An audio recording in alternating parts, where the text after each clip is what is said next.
Rancangan Undang-Undang Sistem Pendidikan Nasional menuai penolakan dari Aliansi Penyelenggara Perguruan Tinggi Indonesia Sulawesi Selatan dan juga Asosiasi Perguruan Tinggi Swasta.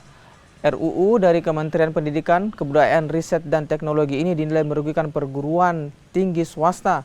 Salah satu poin penolakan adalah dugaan pengelompokan profesi dosen, di mana para dosen perguruan negeri masuk kategori aparat sipil negara, sementara tenaga pendidik di perguruan tinggi swasta diarahkan ke Undang-Undang Ketenagakerjaan.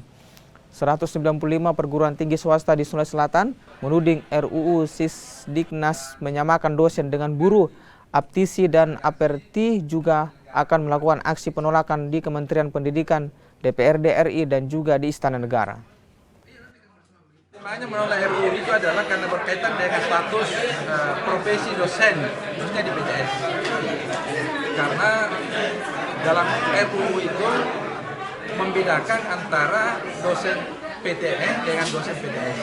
Kalau PTN itu diarahkan kepada aparat sipil negara, sedangkan PTS itu ke Undang-Undang Ketenagakerjaan, sederajat dengan buruh. Berarti pada intinya RUU ini merugikan perguruan tinggi swasta seperti itu, Pak ya? Ya, merugikan karena itu berkaitan dengan profesi dosen.